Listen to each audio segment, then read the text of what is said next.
Hello everyone, this is my Life Wire, and today I'm reviewing the Sigma 30mm f1.4 prime lens for the GH5. This is a native micro four third lens. They make it for APS-C as well as for micro four third. I think it's designed for APS-C primarily. 30mm is equivalent to a 60mm in full frame terms. And that is a little bit weird focal length, to be honest. The 30mm on the APS-C is kind of like similar to 50mm. Now this one is like 60mm. It's a little bit too long. It's a little bit longer than 50, like a standard focal length, but it is also not long enough to be, telephoto or to be a full-on portrait lens. So it's kind of in between. It's kind of a weird lens. Anyway, the build quality is great. Lenses, the construction is really nice and solid, and it has a little bit of weight, but it doesn't weigh you down. It's not heavy, but it's feels very solid in your hand.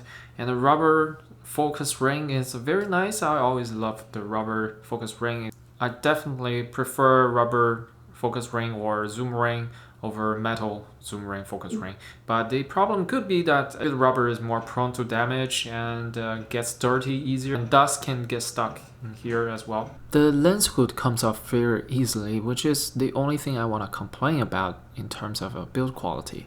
The lens itself is small and balances perfectly on GH5. It just feels right for micro four third system. The image quality is great. Sigma Prime Trio has a great reputation for its image quality and sharpness, and people already know about that from their E-mount version, which a lot of people use.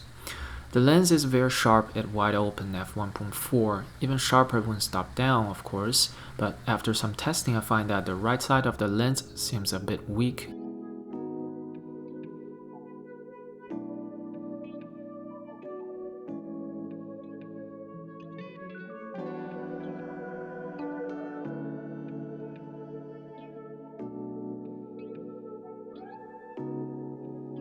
Maybe it's just my copy of the lens, but overall I don't think it's a huge problem.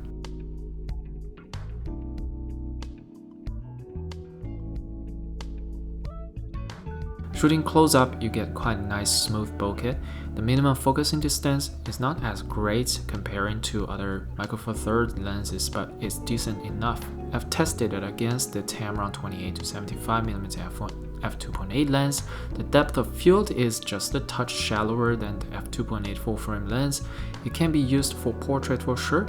It's a bit of an odd focal length though.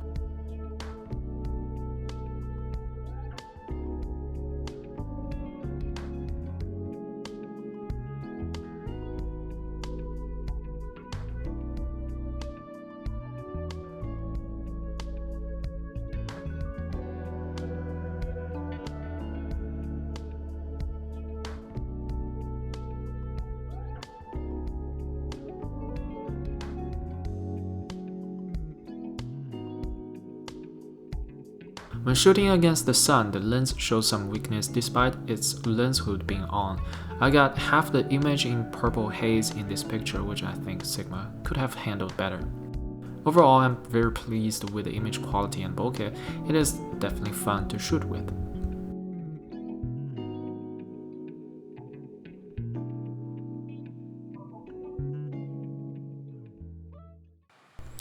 And another thing I wanted to mention about the focus ring is that it takes a lot of turn and twist to find your focus. Even though the focus ring is really smooth, you do have to turn around and around and around to reach from minimum focus distance to infinity focus. So it is a pain when you are shooting in manual, when you're shooting video. So I don't really like that. You can adjust the speed of manual focusing in GH5. I'm not sure about that, but this is a little thing I wanted to complain about.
Alright guys, this is the Sigma 30mm f1.4 lens. As you can see, the depth of field is really shallow. As I move just a little bit forward, the camera will be out of focus. And yeah, let's see if the autofocus can keep up with this test. Right now we're at minimum focus distance. It's about, let's say, 20 something centimeters.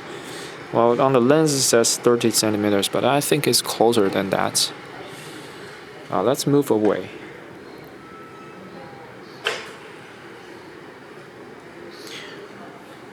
So unfortunately it doesn't focus as close as the Lumix kit lens.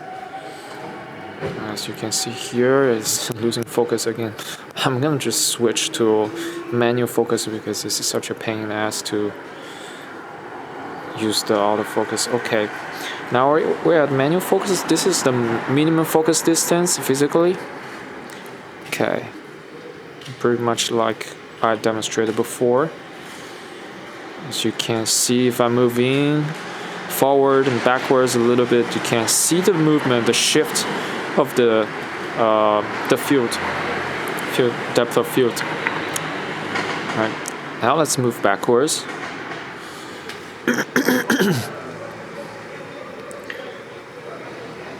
Okay, I'm trying to find focus here. Beautiful bokeh. Backwards more. Oh, by the way, an arm's length is about here. Yeah, this distance. Alright, let me just move back more.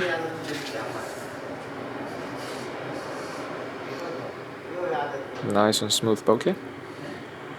You can't read the sign from the back at all. It's completely blurred out. Okay, more.